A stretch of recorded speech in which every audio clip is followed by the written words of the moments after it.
नमस्कार, आप देख रहे हैं न्यूज फॉर नेशन और मैं हूं सांत्वना आपके साथ। रातों रात बीजेपी को सत्ता से बाहर का रास्ता दिखाकर मुख्यमंत्री नीतीश कुमार ने तेजस्वी यादव के साथ मिलकर महागठबंधन की नई सरकार तो बना ली, लेकिन वो खुद एक सियासी भंवर में जा फंसे हैं, जहां से नीतीश कुमार को निकलते नहीं बन रहा। और ऐसा कहा जाता है कि इन दिनों वो तनावपूर्ण चल रहे हैं। नीतीश कुमार एक ऐसे भंवर में फंस गए हैं जहां उन्होंने खुद अपने लिए गड्ढा खोदा है। बीजेपी के साथ उनकी बिहार में एनडीए की सरकार चल रही थी, सब कुछ ठीक था, लेकिन अचानक से बिहार की राजनीतिक हवा बदल जाती है और रातों रात बीजेपी विपक्ष में आ जाती है और तेजस्वी यादव पक्ष में आकर बिहार के उप मुख्यमंत्री बन जाते हैं। ऐसे में जितना महागठबंधन की सरकार बीजेपी के ताने बाने, बीजेपी के बयानबाजी और बीजेपी की चालों से परेशान नहीं है, इतनी परेशानी महागठबंधन की सरकार को अपने घटक दलों से है, जहां उनके ही घटक दल उनको लेकर मुखर होते हुए नजर आ रहे हैं। चाहे वो जीतन राम मांझी के तमाम बयानों को ले या फिर खुद मुख्यमंत्री नीतीश कुमार की पार्टी के भीतर के अंतर कला को देख लिया जाए या फिर आरजेडी के नेताओं की बयानबाजी को देखा जाए।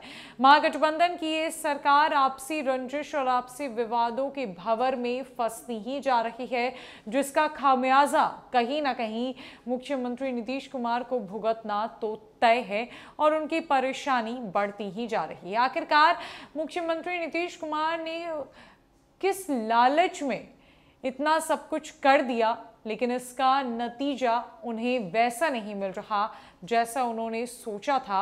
मुख्यमंत्री नीतीश कुमार की कौन सी चाल उन पर ही उल्टी पड़ गई है? आखिरकार उन्होंने क्या सोचा था और क्या हो गया, जानते हैं। दरअसल कहा जाता है कि देश की राजनीति उत्तर प्रदेश और बिहार की राजनीति से तय होती है।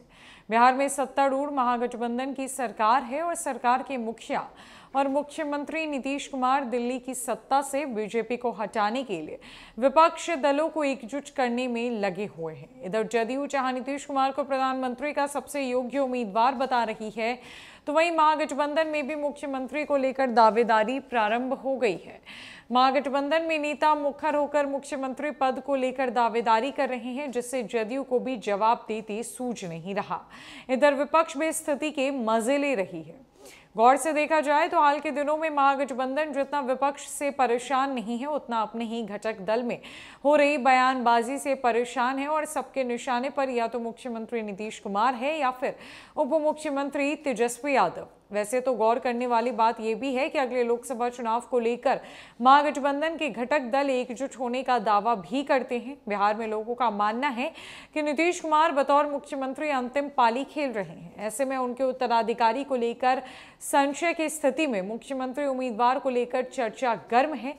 हालांकि मुख्यमंत्री नीतीश कुमार इस मौके पर तेजस्वी के नेतृत्व की सार्वजनिक बात रख चुके हैं। सार्वजनिक मंच से वो कह चुके हैं कि साल 2025 में होने वाले विधानसभा चुनाव में महागठबंधन का नेतृत्व तेजस्वी यादव के हाथों होगा। गौरतलब है कि भाजपा के प्रवक्ता कहते हैं कि इसमें कोई बात नहीं है। जब महागठबंधन बना था तब भी ये तय था कि ये राढ़ बंधन है। उन्होंने स्पष्ट तौर पर कहा कि घटक दलों में शामिल दलों की उत्पत्ति ही विरोध में हुई है। वे कहते हैं कि कांग्रेस के विरोध में राजद की उत्पत्ति हुई थी और राजद के विरोध में जदयू की उत्पत्ति हुई है। उन्होंने कहा कि राजनीतिक फायदे और अपने फायदे के लिए सभी लोग एक साथ है, जिसमें सबसे ज्यादा नुकसान मुख्यमंत्री को हुआ है। उन्होंने कहा कि ऐसी स्थिति में बिहार तो डीरेल हो ही गया है, नीतीश की राजनीति भी डीरेल हो गई है। नीतीश कुमार राजद नेता तेजस्वी यादव के नेतृत्व में चुनाव लड़ने की घोषणा कर उनके नेतृत्व को भले ही स्वीकार करने के संकेत दे चुके हों, लेकिन उनकी पार्टी और गठबंधन में तेजस्वी के नाम को लेकर उभरे विवाद से नीतीश की नैया मझधार में फंस गई है। इसमें कोई शक नहीं है कि कल तक बिहार में सिर्फ तेजस्वी का नाम ही मुख्यमंत्री चेहरा के लिए जाना जाता था, लेकिन हाल ही के दिनों में उपेंद्र कुशवाहा और मंत्री संतोष कुमार सुमन का भी नाम लिया जाने लगा है। जदयू के वरिष्ठ नेता और पूर्व केंद्रीय मंत्री उपेंद्र कुशवाहा पिछले महीनों से पार्टी नेतृत्व से भी नाराज चल रहे हैं। उनके बयानों को लेकर हालांकि सरगर्मी तेज होती है, लेकिन जदयू के नेता सिर्फ अपने बचाव में यही कह पाते कि उनका दूसरे दलों में जाने की इच्छा है। हालांकि कुशवाहा साफ कह चुके हैं कि वो पार्टी में ही रहेंगे। हाल ही में कुशवाहा ने एक साक्षात्कार में मुख्यमंत्री बनने की इच्छा जाहिर कर ये स्पष्ट संकेत दिया था कि उनका मकसद जदयू को छोड़ना नहीं बल्कि नीतीश कुमार के उत्तराधिकारी बनने का है। कुशवाहा ने आशंका जताते हुए कहा कि तेजस्वी मुख्यमंत्री बने तो फिर जंगल राज वापस आ जाएगा। राजनीति में लोग संघर्ष करते हैं और उनमें सत्ता हासिल करने की आकांक्षा भी होती है। उन्होंने एक समाचार पत्र को दिए गए साक्षात्कार में कहा कि अगर कोई प्रधानमंत्री बनने की इच्छा रखता है तो मैं मुख्यमंत्री बनने की क्यों नहीं।